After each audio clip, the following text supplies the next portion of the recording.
séance qui passait, hein, parlant de type de croissance, équilibré, déséquilibré, croissance intensive, extensive, mais et tout croissance endogène, exogène.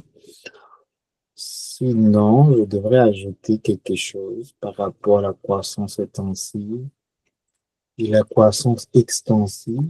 Donc, ça demande un peu de révision parce que on dirait ne pas bien saisi croissance intensive et extensive. Là, c'est ici les types de croissance, les indicateurs déterminants. Ici, c'est le chapitre 1. Sur le fichier, je faut pas ça. Attends, déterminant et typologie de croissance. Ce qui, comme assez bien dit à Dorville, c'est que la croissance est endogène, c'est ça. La croissance endogène donc, accentue sur l'utilisation des ressources internes. Donc, ça, pour ces tenants de la croissance endogène, le tenant de la croissance endogène de préférence, c'est qu'il considère que la croissance est déterminée par les ressources internes. Donc, il faut utiliser les ressources à l'intérieur de l'économie nationale pour arriver à un progrès économique. Donc, notamment avec le Paul Romer qui considère que les facteurs internes, ou encore c'est les entreprises internes, donc qui favorisent la croissance. Mais cependant, pour Robert Solow, bon, comme l'auteur de la croissance exo, pour lui, c'est que donc, la croissance euh, pourrait être en fait considérable si seulement si on accentue sur l'utilisation des ressources extérieures, par exemple une économie qui accentue son progrès et sur l'arrivée des firmes multinationales. Donc, c'est à travers ce qu'on appelle les IDE qu'on parle à travers, et qu'on parle. Et les IDE, c'est les investissements directs étrangers. Donc, si on favorise la rentrée des firmes multinationales à l'intérieur de l'économie, ça pourrait donner un coup de push à l'économie nationale. Pourquoi? Parce qu'on considère que l'économie nationale n'a pas assez de fonds pour développer certains secteurs, notamment les secteurs qui peuvent favoriser la croissance économique, comme des secteurs clés, et tels que la communication, le transport, etc. Donc, c'est des secteurs qui demandent beaucoup de fonds, encore beaucoup de capitaux. Généralement, l'économie nationale est une économie en fait à faible revenu. Donc, il n'y a pas assez de revenus pour orienter assez de fonds dans ce secteur-là. Donc, de ce fait, il faut faire venir des investisseurs étrangers qu'on appelle des investissements directs étrangers pour booster l'économie nationale. Et et c'est ça un peu le pays à travers le monde fait. Donc, si on prend les dragons d'Asie du Sud-Est, si on prend, par exemple, actuellement la République dominicaine, il y a tant d'autres pays au niveau de la Caraïbe. Qui fait ça, par exemple, avec des partenariats entre eux et la Chine. Donc, c'est la croissance exo. Mais cependant, c'est qu'il y a la croissance intensive et extensive. Par exemple, extensive accentue sur l'augmentation, en fait, sur l'augmentation des facteurs de production, c'est plus monde, plus machine, etc., pour arriver à la croissance. Mais intensif, c'est pas vraiment une logique d'augmentation de ressources ou encore augmentation de main-d'œuvre ou encore de capital, mais c'est beaucoup plus accentué sur une autre technique qui est l'amélioration, je peux dire, c'est l'amélioration en fait du facteur en question. Par exemple, c'est toujours la même quantité de personnes, mais il faut donner de formation avec ces gens-là pour qu'elles soient beaucoup plus productives. Donc, c'est ce qu'on appelle le progrès technique. Donc, intensif, c'est plus le progrès technique. Extensive, c'est augmentation de ressources. Donc, c'est plus machine, c'est plus monde, extensive.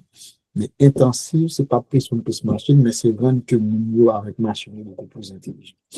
Donc, à travers la croissance intensive, on va utiliser des techniques pour ce même petit caractère, son même petit caractère que nous gagnons, même quantité de talent capable de produire plus. Donc, ils viennent avec un grès, ils viennent avec l'autre technique, etc. Là, c'est le progrès technique. Et puis, intensif et équilibré, équilibré, comme assez bien dit John Gino, et c'est que d'Orville, c'est que la croissance équilibrée accentue sur une approche qu'on décide d'investir dans plusieurs secteurs en même temps. Donc, bien sûr, on va éviter dans ce cas-ci, c'est que la croissance, cette approche n'est pas favorable aux pays sous-développés puisque ces pays-là n'ont pas assez de fonds pour investir dans plusieurs secteurs au même moment ou en même temps.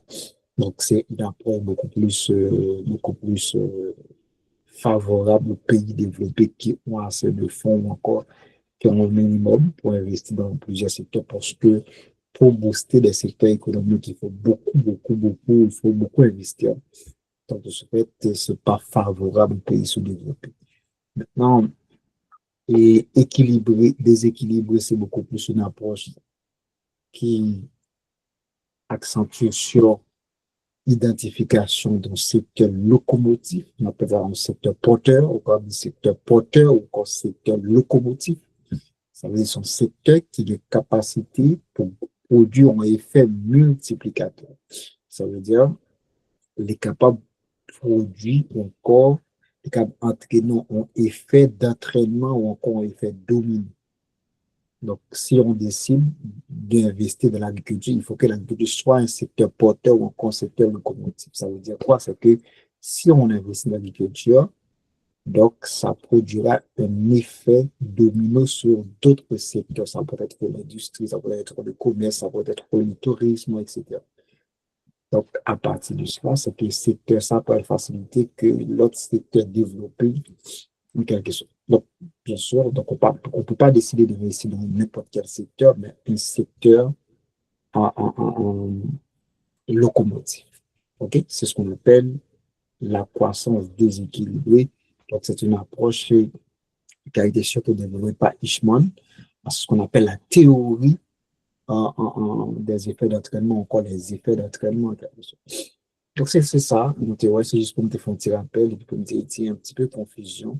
Encore ajouter un peu de choses et pour moi qui était marqué, comprendre quelque chose. Maintenant, je dis à nous parler accentuer sur les théories keynésiennes de la croissance. Donc, ça veut dire quoi quand on dit théorie keynésienne de la croissance? C'est les théories qui considèrent que la croissance économique est fondamentalement déterminée par un facteur extrêmement important qu'on appelle l'investissement. Donc, n'oublie pas, c'est que dans le cours de macro 2, vous avez fait ce qu'on appelle la théorie d'investissement. Donc, que vous avez vu, surtout, c'est une théorie accentuée sur l'approche keynésienne. Donc, on considère que l'investissement est un facteur, je peux dire, le plus volatile au sein de l'économie. Donc, toute augmentation de l'investissement aura un impact significatif sur à la demande globale. Donc, de ce fait, si la demande globale augmente, au final, il y aura une augmentation de l'offre qu'on appelle la production. De ce fait, c'est que cette théorie croissance accentue beaucoup plus sur cette approche, sur cette idée-là, où l'investissement est considéré comme le secteur le plus volatile, ou comme le secteur le plus porteur, pourquoi pas, qu'on ne soit pas du secteur, le facteur le plus porteur de l'économie nationale. Dans ce cas, c'est que les approches, c'est le modèle de Howard et Doma. Le Howard et Doma, c'est que c'est deux auteurs. En fait, il y a l'approche de Howard, il y a l'approche de Doma, mais cependant, quand on fusionne les deux approches, le presque inscrit le même courant. C'est comme le courant classique français et le courant classique français et le courant classique anglais. En fait, le modèle Howard-Doma est un modèle keynésien de croissance économique qui se concentre sur la relation entre la croissance de la production et également l'accumulation du capital. Ça veut dire quoi? C'est que cette approche permet de comprendre le rapport ou encore la relation existante entre la croissance de la production. Quand on parle de croissance de la production, c'est la croissance économique, bien sûr. Le taux de variation de la production, au final, c'est la croissance économique. Et l'accumulation du capital n'est autre que l'investissement. Donc, quand on accumule le capital, quand on augmente le capital, automatiquement, on fait un investissement. Parce que l'investissement en soi, c'est l'augmentation de la capacité de production. Donc, on augmente les ressources disponibles, on augmente euh, la capacité productive de l'entreprise. Donc, ça, juste pour permettre à ce que l'entreprise augmente son niveau de production. Contrairement à la théorie à la théorie de la croissance néoclassique, par exemple, néoclassique, le modèle Harold Thomas souligne l'importance de l'investissement dans la création de la croissance économique. Donc, dans ce cas, c'est que Harold Thomas, dans cette théorie, montre l'importance de l'investissement comme un facteur, comme j'avais dit et dès le début, c'est que ça a un facteur extrêmement important de la recherche de la croissance économique. Et pour ces auteurs-là, c'est qu'ils ne pourraient pas avoir de croissance sans réellement l'investissement. Donc, ce modèle est basé sur l'hypothèse que l'épargne et l'investissement sont les principaux déterminants de la croissance économique. Ça veut dire quoi? C'est que pour eux, il pourrait y avoir d'autres facteurs qui expliquent la croissance d'une économie, mais cependant, l'épargne et l'investissement sont deux facteurs principaux de la croissance. Ça veut dire quoi? C'est que ces deux facteurs, ça a d'abord qui expliquer la croissance économique. Et n'oublie pas, c'est que dans toute économie, et bien sûr, on réfère à la théorie keynésienne, c'est que en, il y aura un revenu d'équilibre si seulement si l'épargne égalise l'investissement. Dans ce cas, pour lui, c'est que c'est l'épargne qui convertit en investissement dans toute économie. Si ça arrive que l'économie a une épargne qui est faible, automatiquement l'investissement sera faible. Et dans ce cas-ci, là, on aurait tourné dans la question de croissance exogène, parce que si l'épargne est faible, automatiquement, il faut faire appel aux capitaux étrangers en quelque sorte. Donc, c'est un peu de ça. Donc, dans ce modèle de croissance en quelque sorte. Donc, et Harold Doma, quelques secondes, s'il vous plaît.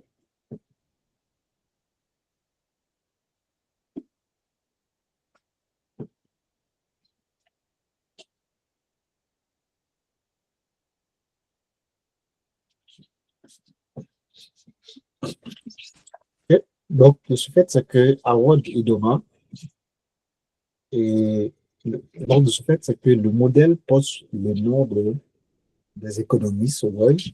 Harold également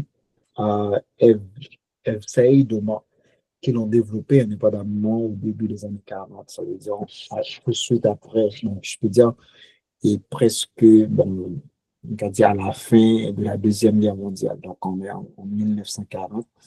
Donc, tout de suite après Keynes. Donc, Keynes, c'était en 1930, en période de crise de 1929. Mais Harold Thomas, surtout quand il inscrit même dans un modèle de développement économique, bien sûr, avec l'arrivée des institutions de Bretton Woods, tout ça, c'est tout de suite après la Seconde Guerre mondiale. OK. Maintenant, quelle est maintenant l'approche de Howard? Quelle est l'approche de Doma? OK. En fait, pour Howard, le modèle Howard Doma, c'est que l'investissement est le principal moteur de la croissance. Donc, comme j'avais dit, c'est que pour eux, c'est l'investissement qui détermine la croissance principalement. Parce que chez Tennis Paris, c'est bien sûr si et seulement si les autres facteurs restaient constants. Donc, euh, pour eux, c'est qu'à mesure que l'investissement augmente, il en va de même pour la croissance de la production. Ça veut dire, s'il y aura une augmentation de l'investissement, automatiquement, il y aura une augmentation de la production. S'il y aura une augmentation de l'investissement, donc il y aura parallèlement une augmentation de la croissance et la croissance économique, c'est ce que Keynes s'appelle effet multiplicateur. En effet, l'investissement crée plus de capital, ce qui permet à son tour plus de production. Puisque l'investissement, c'est quoi? C'est fait augmenter le nombre de capital disponible, ça veut dire augmenter le nombre de ressources que dispose l'entreprise. Donc, si l'entreprise dispose plus de ressources, plus de capital, automatiquement, il y aura une augmentation de la production. Okay? Si on prend l'entreprise sur le plan micro, mais sur le plan macro, donc l'entreprise, c'est un élément de l'économie nationale. Donc, si la production augmente au sein d'une unité, au final, ça aura une augmentation de façon globale. Bon, mais cependant, c'est que pour eux, c'est que l'épargne joue un rôle important dans le modèle à rôle de demande. Ça veut dire qu'ils considèrent que l'épargne est au centre de tout ça. Pourquoi? Parce qu'ils ne pourraient pas avoir de l'investissement sans vraiment une épargne. Donc, et pourquoi? Parce que quand l'épargne fournit des fonds d'investissement, comme je viens de le dire, dans toute économie, c'est que c'est l'épargne-là qui convertit en investissement. On ne peut pas avoir une économie où il y a beaucoup d'investissements sans vraiment d'épargne. Et s'il y aura un épargne faible, il faut mettre en place d'autres stratégies. Donc, il faut ouvrir un peu les frontières, il faut ouvrir un peu les frontières pour faire venir des fonds étrangers. Je dis plus un pays, ouais, plus un pays, par exemple, OK, plus un pays, par exemple, sauve, par exemple, quand on dit sauve, ça veut dire plus un pays, par exemple, et c'est pas sauve, c'est plus un pays. Moi, je peux dire, est-ce que c'est sauve? Je peux dire, mais c'est dans un sens épaille, ça veut dire plus un pays a un niveau d'épaille plus élevé, plus il peut investir. Donc, s'il y a plus d'épargne, c'est que l'investissement sera beaucoup plus élevé. Pourquoi? Parce que c'est l'épargne qui peut le convertir en investissement. Et plus il peut croître. Donc, ça veut dire que s'il y a plus d'investissement, il y a plus de possibilités pour l'entreprise à croître. Par exemple, si un pays a des taux d'épargne élevés, il peut investir dans de nouvelles infrastructures, de nouvelles technologies conduisant à une croissance économique. Mais si l'épargne est faible, donc l'inverse est aussi vrai. Si l'épargne est faible, automatiquement l'investissement sera faible. Et si l'investissement sera faible, donc l'investissement aura plus de difficultés à croître. Par exemple, prenons le cas d'Haïti. Il n'y a pas d'investissement, la quasi-totalité de la population n'ont pas vraiment un revenu qui leur permette de répondre même à ses besoins primaires. Donc, je ne vais pas préparer. Parce que vous connaissez très bien, c'est que le revenu est divisé entre l'épargne et la consommation. Donc, si le revenu est faible, donc la majorité du revenu, c'est pour la consommation. L'épargne sera faible. Et si l'épargne sera faible, donc il y aura plus de difficultés pour gagner investissement parce que pas un fonds qui constitue pour que yo al prêter entreprise pour entreprise eux-mêmes yo augmenter la capacité productive yo. Donc de ce fait, épargne faible, revenu faible, épargne faible, épargne faible, investissement faible. Et si l'investissement est faible, donc plus de difficultés pour faire des croissances. Donc, si vous voyez. Donc, de ce fait, une économie qui a un niveau d'épargne qui est très élevé, donc, il y a plus de possibilités pour croître relativement avec une économie qui a un épargne qui est très faible, notamment dans les pays à faible revenu, comme les pays sous-développés. Par exemple, si on prend les États-Unis, la France, le Canada ou quoi les grandes puissances, c'est que c'est des pays qui ont des niveaux d'épargne très élevés. Et c'est normal pour que par année, c'est qu'il y a des investissements qui dépassent 10, 15, 20, 30, 40, 50, 100 milliards de dollars en termes d'investissement. Mais cependant, dans les pays sous-développés où on pas fait de revenus, c'est difficile d'avoir des investissements dépassant la barre de 1 milliard de dollars américains par année. De ce fait, pourquoi? Parce que le revenu, par exemple, est faible dans ces pays. Donc, si le revenu est faible, l'épargne sera aussi faible. C'est possible. Est-ce que c'est bon? C'est bon? Donc, ça, c'est l'approche de Donald. Donc, pour lui, c'est que c'est l'investissement qui détermine la croissance, mais cependant, l'EPA joue un rôle extrêmement important dans cette équation-là. Donc, il ne pourrait pas avoir un investissement sans vraiment un épargne considérable, un point importante épargne. OK? C'est un peu ça. Maintenant, ça, c'est des façons globales. Maintenant, que dit Howard dans ce cas-ci? Howard, lui, c'est que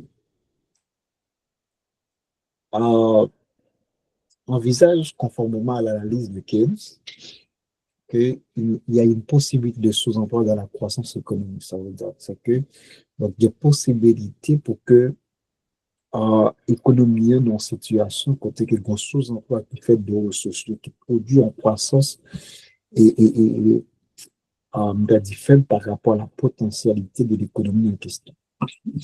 Donc, Howard, il considère qu'il faut différencier trois taux. Il faut différencier trois taux de croissance. Donc, pour lui, dans ce cas-ci, puisqu'il y a une possibilité de sous-emploi, de sous-emploi, c'est que, au niveau côté économie capable de produire un résultat qui est inférieur à ses potentialités ou à sa potentialité. Okay? Donc, ça, c'est sous-emploi. Par exemple, j'ai une machine qui peut produire 50 copies par minute, mais je fais une sous-emploi de la machine.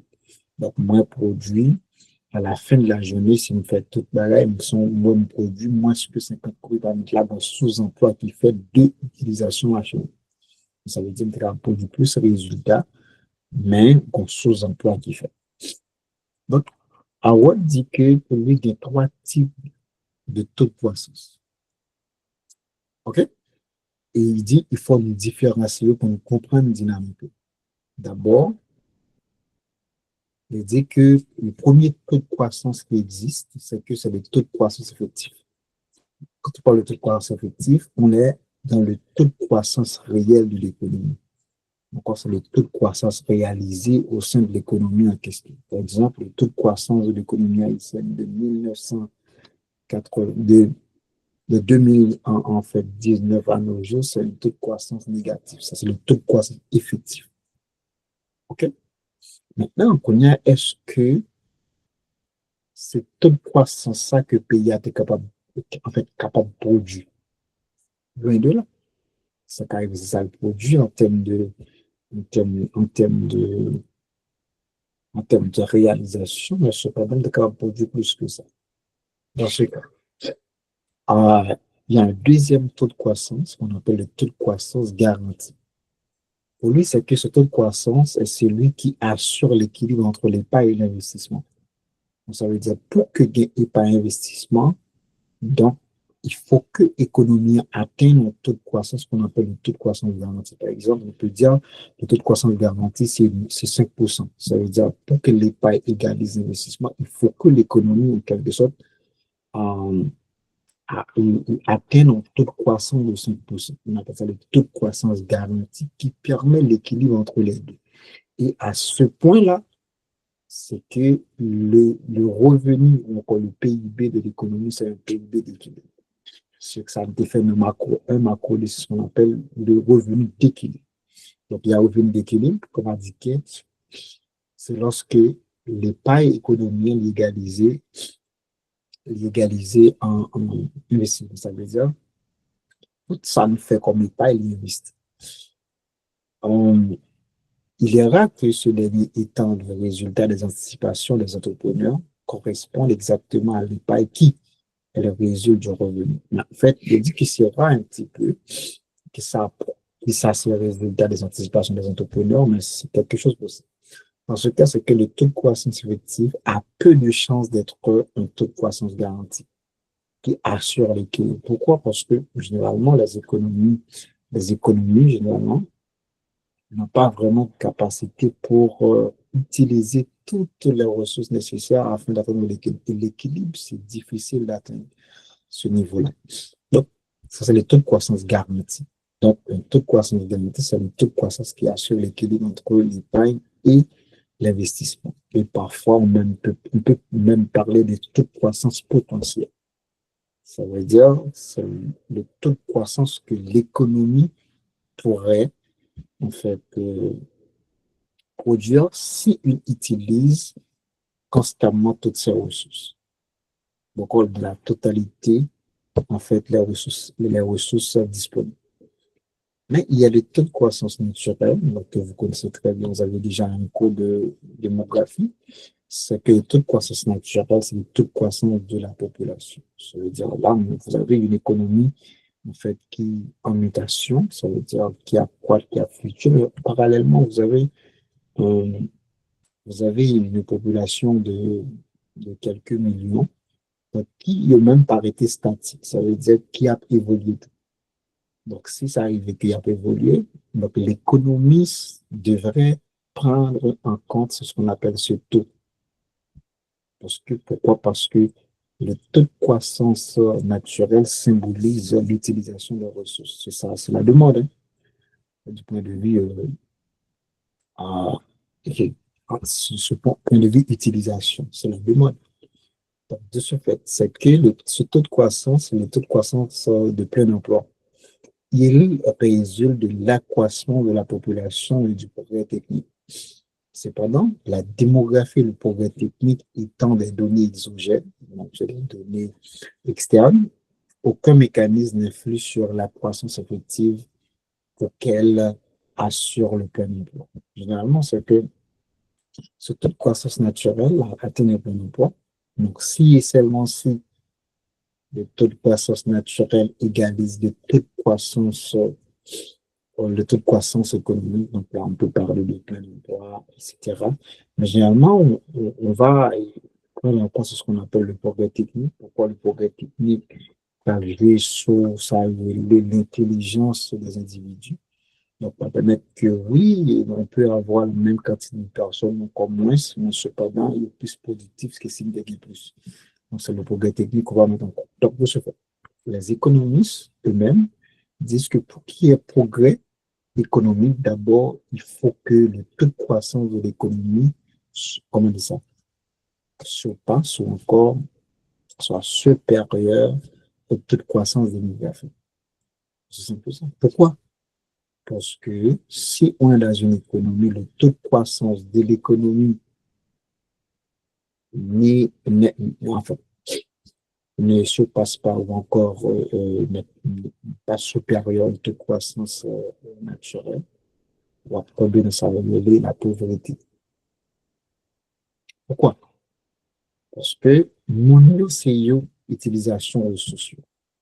Si ça arrive que le pays a produit et puis pas produit assez pour permettre que le monde puisse venir, il va me rejoindre. Qu'on a assez de qui commencé à manger. Il y a un Dieu, il y a des moins, des moins d'œufs qui sont disponibles parce que bah, oublier, c'est pareil la fleur noire.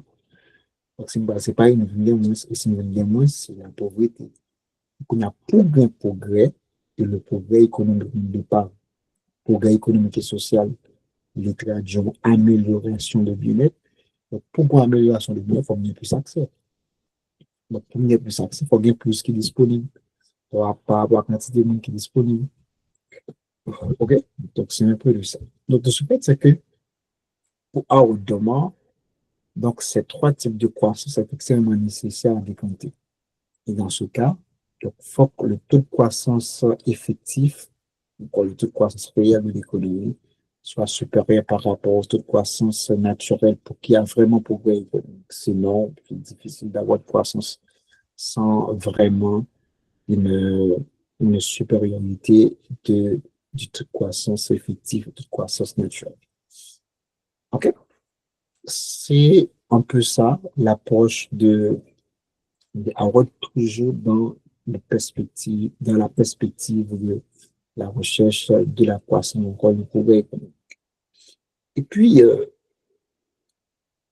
M. Domar va ajouter, parce que mais toujours Howard, c'est que dans ce cas, dans l'idéal type de Howard, c'est que la croissance idéale et équilibrée serait celle qui ferait coïncider la croissance garantie et la croissance naturelle. Donc, pour lui, c'est que l'équilibre, vraiment, Bonjour, Cynthia. L'équilibre, vraiment, c'est lorsque la croissance garantie soit coïncidée à la croissance naturelle. Ça veut dire la croissance garantie, c'est lorsque l'économie arrive à utiliser toutes ses ressources en quelque sorte. Donc, ça, c'est garanti, c'est croissance potentielle. On bien dit. Croissance potentielle, là, c'est lorsqu'on utilise complètement toutes les ressources qu'on dispose. Avec toute potentialité qu'on gagne, utiliser. Et puis, qu'on a, si ça arrive que croissance, ça coïncide avec la croissance naturelle, là, on parle de l'équilibre. Mais la croissance garantie a peu de chances d'être réalisée. Pourquoi? Parce que il y a des facteurs, donc, en fait, qu'on ne peut pas vraiment maîtriser. Et ces déterminants sont étrangers et à ceux de la croissance de plein emploi. Il y a une croissance à la fois équilibrée et de plein emploi ne peut donc que résulter du hasard. Donc, ça veut dire, pour lui, en croissance équilibrée, donc sinon croissance équilibrée, c'est utilisation des ressources internes. Et puis, pour que le cas coïncide avec le plein emploi, c'est vraiment difficile. Pourquoi? Parce que considérer, pour chercher le plein emploi, il faut faire appel aux facteurs externes. Parce qu'il y a d'autres facteurs externes qui pourraient influencer l'économie. Donc, de ce fait, c'est difficile d'avoir une situation de croissance en ce sens. Donc, il y a peu de chances pour que l'épargne et l'investissement, le progrès technique et également la population évoluent harmonieusement. Ça veut dire, c'est difficile pour que ces facteurs-là, l'épargne et l'investissement, le progrès technique et l'amélioration des ressources, également la population qui est symbolisée par le taux de croissance naturelle, évolue au même moment ou en même temps, encore de façon harmonieuse ou encore dans le même rythme, et offre une croissance équilibrée maintenant. Ça, pour Howard Dema, c'est pas facile d'arriver à une situation d'équilibre où l'épargne, l'investissement, le progrès technique ainsi que la population évolue au même rythme ou encore de façon harmonieuse. Donc, de ce fait, ça c'est approche de Howard. Maintenant, Doma va ajouter, lui, dans cette même perspective, où son analyse va fonder sur la théorie keynésienne de l'investissement et montre que la difficulté de réaliser une croissance équilibrée. Parce que n'oublie pas, nous dit croissance équilibrée, donc c'est l'utilisation de la ressource interne, bien sûr, donc croissance équilibrée. Mais et puis pour une croissance équilibrée, il faut que il y a une harmonisation entre l'investissement, l'épargne et le progrès technique ainsi que la population. Donc, de ce fait, pour nous, c'est que l'investissement en tant que facteur déterminant de la croissance, il produit deux effets. Il produit un effet à long terme, il produit un effet à court terme. C'est extrêmement important cette partie. D'abord, l'investissement produit deux effets. Il produit un effet de demande, il produit un effet de capacité. OK? Elle dit que effet de demande, c'est un effet à court terme, effet de capacité, c'est un effet à moyen ou long terme. Tu vas voir ce que Howard dit. L'effet de demande de l'investissement. Donc, on a l'effet ex ante. OK? Ex ante, c'est avant, on va voir ex post, c'est après. C'est ça? C'est ça, mon qui fait, comment? Qui fait latin. Ex post, c'est après. Ex ante, c'est avant, c'est ça? C'est bon? Euh, en fait, c'est que le premier effet de l'investissement, selon Doma, il prend en compte que le fait que lorsqu'une entreprise investit, une autre doit produire le bien d'équipement. C'est ce qu'on appelle effet ex ante. Je vais vous montrer ça. OK, je vais finir avec ça. C'est que je vais le montrer à travers l'équation de Keynes parce que c'est une théorie qui reprend la théorie keynésienne, pour ajouter. Dans ce cas, si Par exemple, l'entreprise A, lui, fait un investissement. S'ils font investissement, ça veut dire d'augmenter capacité productive. Il te une machine, achète l'autre machine. Donc, s'il achète l'autre machine, automatiquement, c'est que gon vente qui fait par l'autre entreprise. Donc, de ce fait, l'autre entreprise a supposé qu'on a produit un équipement pour que l'entreprise a capable de un équipement pour l'utiliser. C'est simple que ça. Dans ce cas, c'est que Doma dit que l'effet de demande repose sur le principe du multiplicateur d'investissement de caisse. Dans ce cas, l'investissement induit une augmentation de la demande totale. Donc, si il y aura un investissement, automatiquement, la demande totale de l'économie nationale augmente. Et donc, euh, et donc la production. Donc, ça veut dire si la demande augmente, la production augmente. Et donc, l'amplitude dépend de la propension marginale à consommer, que je vais vous montrer bientôt. Et je vais vous montrer ce que dit. Je vais vous montrer ça à travers l'équation keynésienne. Je vais vous montrer ça à travers l'équation keynésienne de la consommation. Ici, je vais vous montrer ici. OK, prenons ici, ça c'est l'équation keynésienne de la consommation. Et en fait, c'est ce qu'on appelle l'équation keynésienne de l'équilibre général. Ici, c'est l'équation qui guide l'économie nationale. Donc, de pas faire macroéconomie, de pas monsieur ça paraît, de pas faire macro, notre bagage. Regardez ici. Nous avons deux entreprises. Une entreprise qui est l'entreprise A, une entreprise qui est l'entreprise B. Good. Entreprise A, il a acheté une machine.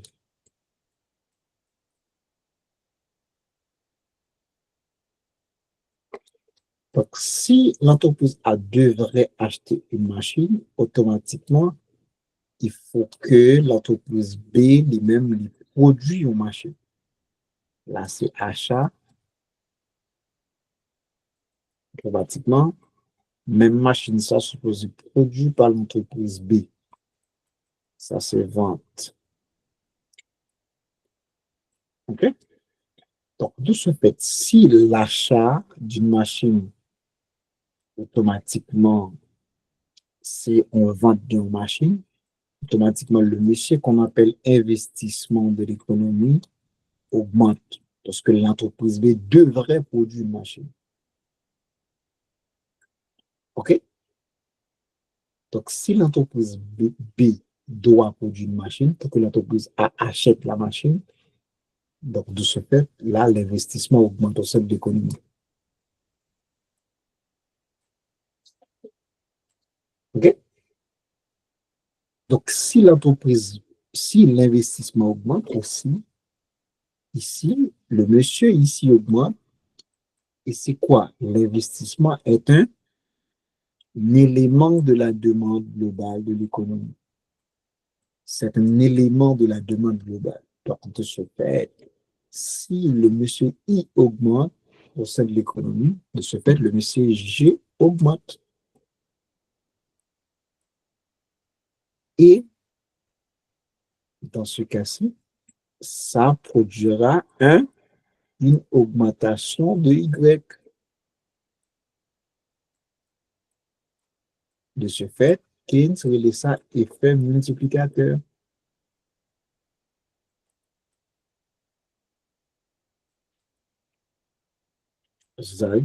Donc, toute augmentation de l'investissement induit une augmentation de la demande globale.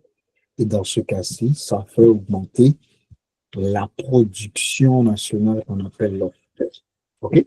Donc, de ce fait, Howard relève ça un effet de demande. OK? Est-ce que c'est bon? C'est correct? Est-ce que c'est correct?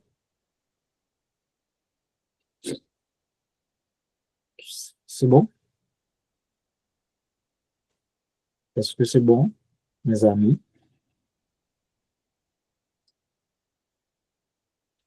cher ami, est-ce que c'est correct? Est-ce que vous le demandez pas parce que vous m'attendez personne?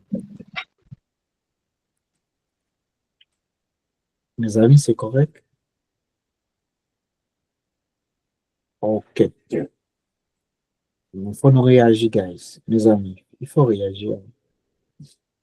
Ok? Donc, ça, c'est un petit peu important.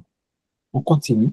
Ce que tu as expliqué, ce premier effet que Harold expliqué dans la théorie-là. Donc, ça, c'est le premier effet. Je vais vous expliquer ça après, l'effet multiplicateur. Ne t'inquiète pas, je vais refaire l'effet multiplicateur en économie ouverte, économie fermée, tout ça, pour vous expliquer. Et l'amplitude ou encore l'effet aussi considérable de l'investissement sur la demande globale, mais au final sur la production qu'on appelle la croissance économique, les résultats, c'est ce qu'on appelle de la propension marginale à consommer, qu'on appelle I-. C'est pourquoi? Parce que, comme on en a si bien dit dans l'introduction, si on est dans une économie, c'est que euh, le revenu disponible égale à qui ça? C'est consommation plus épargne. Consommation plus épargne. OK. Parce que si c'est consommation plus épargne, de ce fait, c'est que l'épargne est fonction du revenu.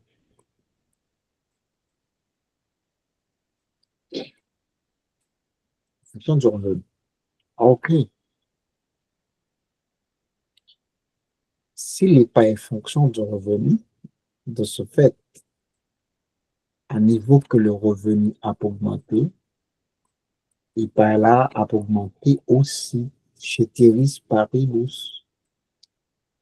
Mais cependant, si le revenu est égal à l'épargne et consommation, de ce fait, si j'ai un, ouais, si j'ai un moins C, la égale à épargne, qu'on appelle le petit S, qu'on appelle la propension marginale à consommer. Propension marginale à la propension marginale à consommer, c'est ça? Bon, non, propension marginale. OK, maintenant, c'est la propension marginale. Donc, de ce fait, c'est que si ça peut que donc, un revenu qui est égal à 1, revenu égal à 1, et puis une taxe de consommation, par exemple, qui est égale à 0,8, automatiquement, ça dit que n'a pas est égal à 0,2. OK. Dans ce cas-ci, si l'individu change de comportement, il dit, bon, je vais consommer plus. Au lieu de 0,8, je vais consommer 0,9. Je vais être par là venir vers la 0,1. Pourquoi? Parce qu'on a dit, si on additionne les deux, ça devrait donner automatiquement le revenu. Ça veut dire, si on fait consommation plus épargne disposé de revenu. Donc, si l'individu change de comportement, augmente son niveau de consommation, le niveau épargne va baisser. Donc, et si le niveau de l'épargne ici augmente, comme a si bien dit Keynes, baisse, passer de 2, moins 2 à 0,2, il va affecter l'investissement économique. Donc, la fait investissement baisser tout. La raison est simple, parce que l'investissement est fonction de l'épargne. Parce que vous voyez, est fonction de l'épargne. Et si l'épargne a augmenté, ça veut la faire augmenter l'investissement tout. C'est simple que ça. C'est pour cela que l'impact de l'investissement sur la croissance dépend considérablement de la propension marginale. En vrai, si on consomme beaucoup plus, donc, et au détriment de l'épargne, l'effet ne sera pas en fait la même problème. Est-ce que c'est compris?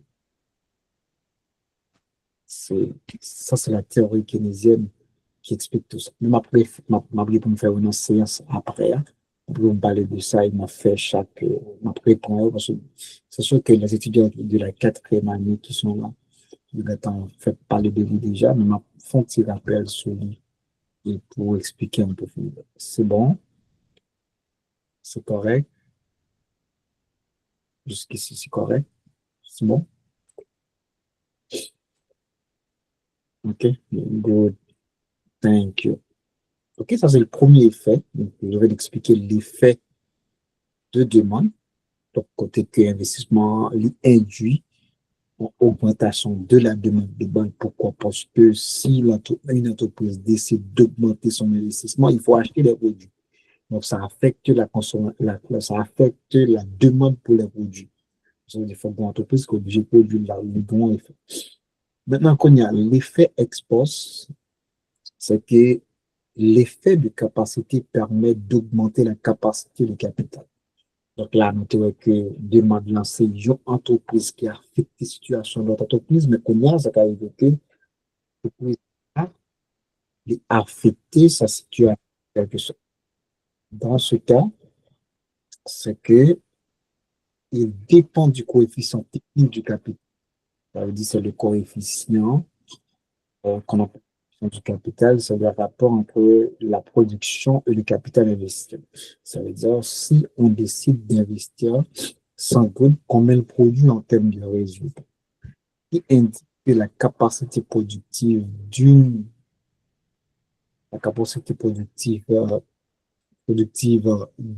unité de capital. En fait, je vais vous montrer toujours. Donc, dans ce cas,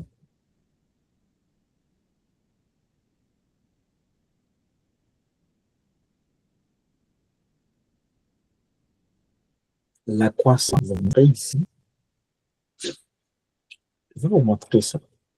Aïe.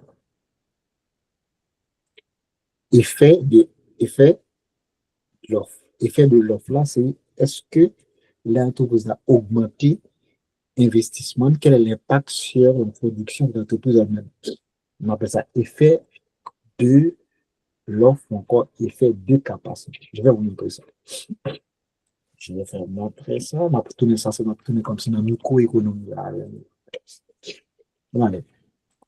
Si l'entreprise a décidé d'augmenter son niveau d'investissement, donc quand on parle d'investissement sur le crédit micro, la nouvelle, c'est ressources à l'utiliser.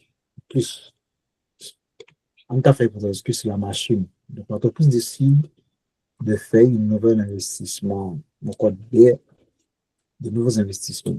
Et non, c'est la machine, enfin, la machine agricole. Et ça, c'est le niveau de production de l'entreprise en fonction de quoi? En fonction de la machine. OK? En fonction de la machine ou quoi, des machines utilisées. Donc, si l'entreprise utilise zéro machine, donc on dit que c'est la production est zéro. C'est bon? Voilà. Si l'entreprise utilise une machine, je dis que ça permet qu'elle produise 3 unités de production. Si l'entreprise utilise 2 machines, ça lui permet de produire, par exemple, 7 comme production. Si l'entreprise utilise 3, ça lui permet de produire 8 comme production. Si l'entreprise utilise 4, ça lui permet d'utiliser 8 comme production. Si l'entreprise utilise 5 machines, ça lui permet de produire 7 comme production. Voilà. Première, c'est que si vous regardez, à chaque unité, à chaque augmentation de machine, donc les produits ont effet. Donc, ça effet de capacité. That's good. Parce qu'à chaque fois que m'augmenter quantité de machines que vous utiliser, donc automatiquement, on va effet sur production. Donc, l'effet sur la production s'appelle effet de capacité. Donc, un investissement additionnel augmente la capacité productive de l'entreprise. On y a dit que tout effet de capacité a les résultés entre les rapports qui existent entre la production et quoi? et la quantité de ressources utilisées. C'est ça qu'on appelle rendement, quoi? Rendement d'échelle, bah ouais. On va ça, rendement d'échelle, il faut un rendement. Donc, on a pas un rendement. Est-ce que c'est nécessaire d'avoir une nouvelle machine ou c'est pas nécessaire? Donc, pour pouvoir identifier si c'est nécessaire ou pas, il faut faire référence au rendement d'échelle. Je t'ai dit, nous, il y a trois types de rendement d'échelle. Il y a ce qu'on appelle le rendement croissant à l'échelle, croissant. Il y a le rendement constant. Il y a le rendement décroissant. OK? Donc, dans mon exemple, je vais supprimer quelque chose pour être capable de refaire la reine pour me qui est le croissant, qui est le lit constant. Donc, j'ai chiffre pour me plus clair. Ça, c'est microéconomie. Pas seulement macro. Peut-être fluide. Exemple ici, c'est comment c'est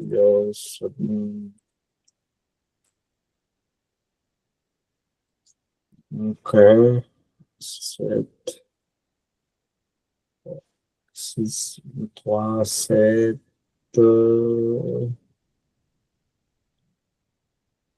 3, 7, ça va 11. Je mets 11 ici. Là, je mets 12. Okay. Là, je vais mettre 12 ou bien 11, sans aucun problème. Ça va même 10. OK? OK. On regarde. Qui côté du croissant? Non, moi, c'est nous fort. Qui côté rendement croissant là? À partir de quelle quantité de machines que le rendement est croissant à l'échelle? Machine, c'est nous.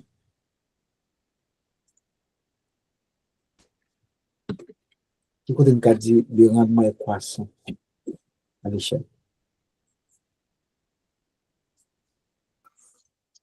C'est les machines en 1 et puis il produit 3. Hmm? Les machines en 2, il produit 7, c'est-à-dire comme si on suit arithmétique des réseaux 4. Uh-huh. Et Uh-huh. puis là, il produit, les D encore, il produit 7, à dire différence entre 3, 4. Uh-huh. Là, il met machine 3 encore, il produit 11 différences là encore, c'est 4 encore. Ensuite, arithmétique de raison 4. Uh-huh. Oui. Après ça, il vient descendre. Uh-huh. Qui côté le croissant, qui côté le croissant, qui côté le constant, qui côté le décroissant? Bon, qui côté le croissant à l'échelle? OK. Côté constant, mais. Qui côté le croissant? D'abord.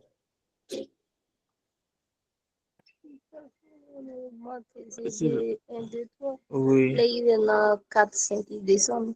Il y a un réseau 4, ils viennent descendre. Oui, il vient descendre. C'est ça, ils descendent. Non, de quoi, si c'est l'arrivée dans 4 là, l'arrivée dans 5 là, il descend dans 18 mètres. Ok, bon, moins constant. À partir de dans qui côté le constant, le croissant d'abord? Le croissant, Mhm. c'est là, il mette disposition machine là. Hein?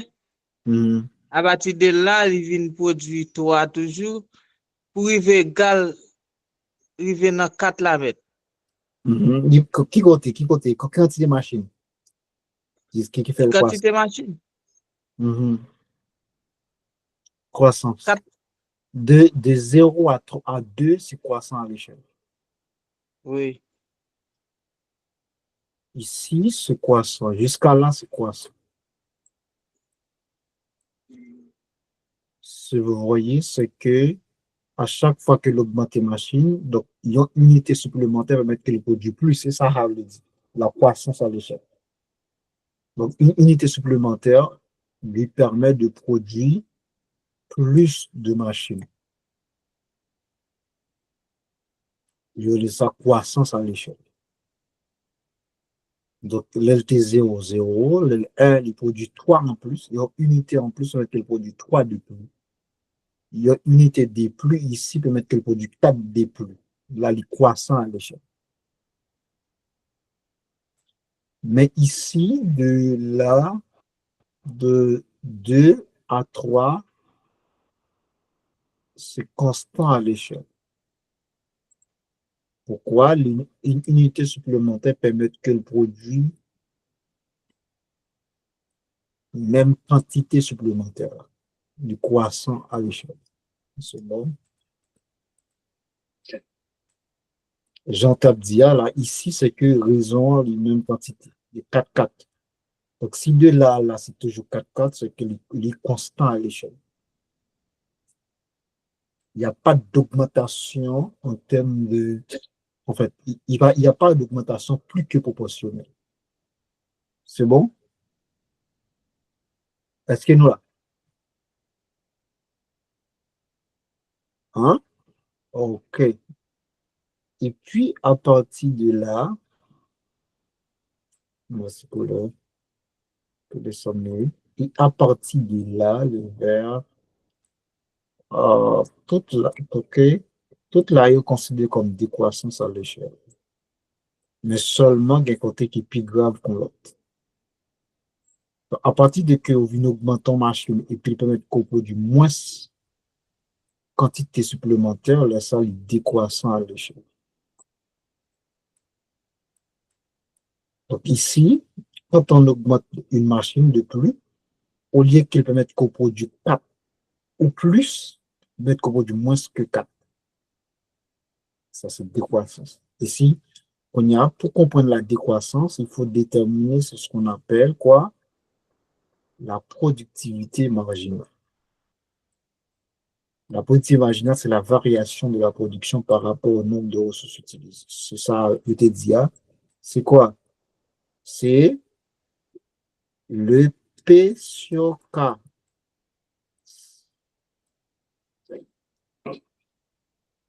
Okay?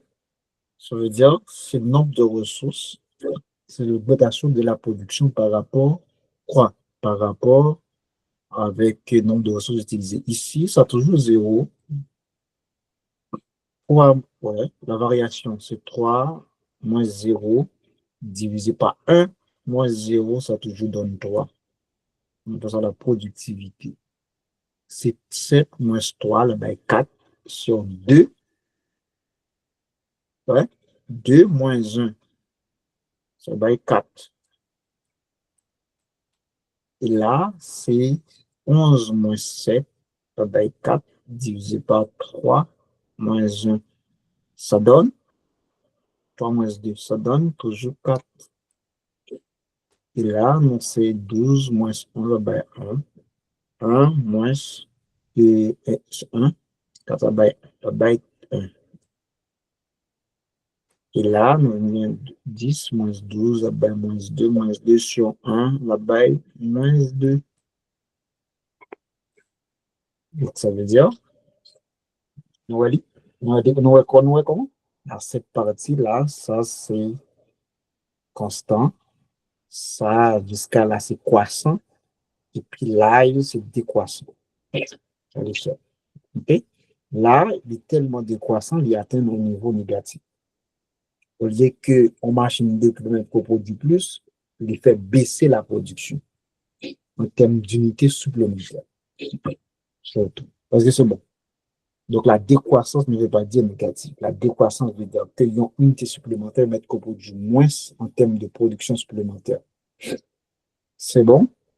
C'est ça que et Howard parlait dans la théorie. Là, il dit que ça dépend de ce monsieur-là qu'on appelle la productivité marginale du capital, qui est le rapport de la production par rapport au nombre de ressources utilisées. C'est bon? C'est bon? Donc, l'investissement, c'est augmenter le nombre de machines. Donc, ça veut dire, si on utilise 2 machines au lieu de 1, ça veut dire qu'il y a un investissement de 1. Donc, l'investissement, ce n'est pas 2 machines, c'est une machine en plus. Donc là, ce n'est pas 3 machines, mais c'est une machine en plus. Donc, l'investissement, c'est l'augmentation de la capacité. C'est l'augmentation des ressources. Donc, l'augmentation des ressources produit un effet de capacité pour mettre qu'on produit plus. on a la production plus ne dépend de quoi? De la productivité marginale du capital, qui est le rapport de la production par rapport au nombre de ressources utilisées. Est-ce que c'est bon? Ah, on espère que c'est clair pour tout le monde. C'est bon? C'est bon? OK. Donc, l'un parle de productivité. L'un dit croissance, il avait dit que production était même genre. Il a dit que c'est la productivité qui était constante. C'est pas la production en soi. Eh bien, si c'était correct, je vous dis merci d'avoir été présent. Je ne sais pas si vous avez des questions à propos. Sinon, je vous dis à la prochaine. Et dans la prochaine séance, on parlera de quoi? Attends.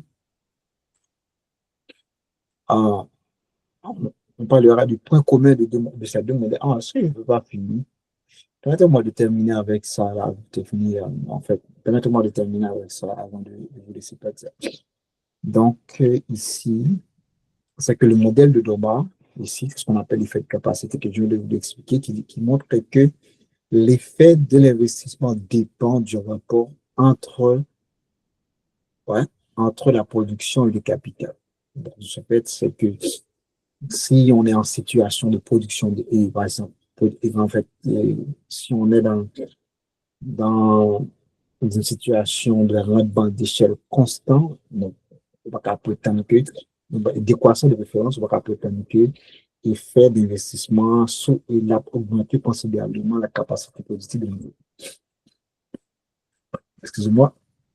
Donc, la croissance, donc pour Dormant, c'est que la croissance est équilibrée lorsque l'effet de demande et l'effet de capacité sont équivalents. OK?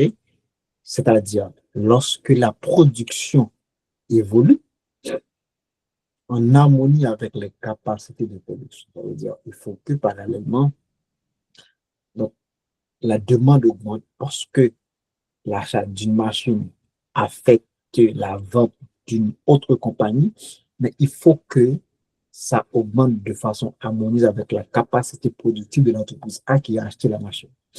Donc, pour nous autres là qui se parle effet de capacité. Donc, maintenant, quel est le point commun entre Doma et Howard? Donc, Doma accentue beaucoup plus un équilibre qui, entre le taux, entre les taux de croissance, mais et Howard de préférence, pour Doma, c'est que c'est une question d'effet de l'investissement sur la demande et sur la capacité productive de l'entreprise. Dans ce cas, le point commun des deux modèles est de ne présenter qu'une seule possibilité de croissance équilibrée et ne préciser qu'aucun mécanisme économique ne permet s'en approcher ou s'y maintenir. Ça veut dire c'est que pour eux, il n'y a pas vraiment de modèle qui permette que nous sommes capables de une croissance équilibrée. Donc, c'est difficile d'obtenir une croissance équilibrée en quelque sorte. Donc, ils ont ainsi introduit le phénomène du fil du rasoir, donc qui a été en fait évoqué, que vous allez voir avec dans l'approche de croissance exogène.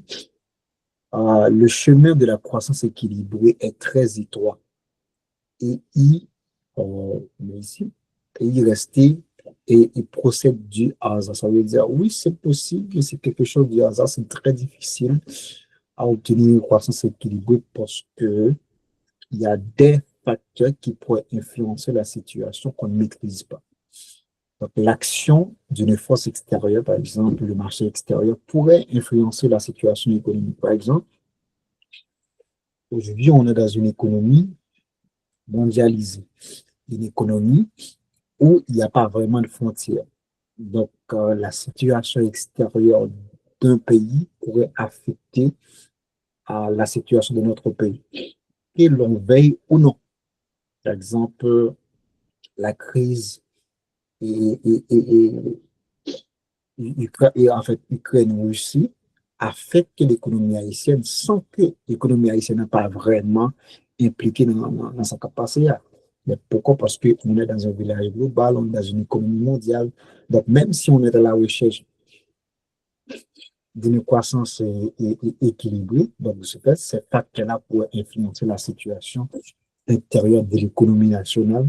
Et c'est des facteurs qu'on ne peut pas vraiment maîtriser, c'est des facteurs externes qui pourraient changer la donne, qui pourraient changer la situation en quelque sorte. Donc, dans ce cas, ni haut ni dommage, inscrit dans une dynamique que atteindre une croissance équilibrée, c'est extrêmement difficile. Pourquoi? Parce que euh, l'extérieur pourrait vraiment affecter la situation en termes de l'économie nationale. Donc, c'est ça. Et, guys, donc, le prochain cours, on va accentuer sur le modèle de Caldo et de Robinson, de la croissance en quelque sorte. Donc, merci beaucoup. Désolé pour 15 minutes en plus là. J'espère que ça vous a plu. Et si vous n'avez pas de questions, on vous dit à la prochaine. Si vous n'avez pas de questions, bien sûr. Et pour l'enregistrement, vous l'aurez tout de suite après. C'est bon? Thank you guys, thank you, thank you. Merci beaucoup à tout le monde. Et mes étudiants de l'UPAC, merci d'avoir accepté que nous fassions cela et entre deux groupes. Et c'est bon, hein? Comme nous tous les deux, c'est l'État. Il n'y a pas de privé entre vous, vous êtes tous de l'État. Vous êtes tous du secteur public en quelque sorte. Merci beaucoup, guys. À la prochaine. Qui me prend notre équipe présent. Bah, vos documents et tout de suite après pour nous. OK? Guys, thank you. À la prochaine.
bon,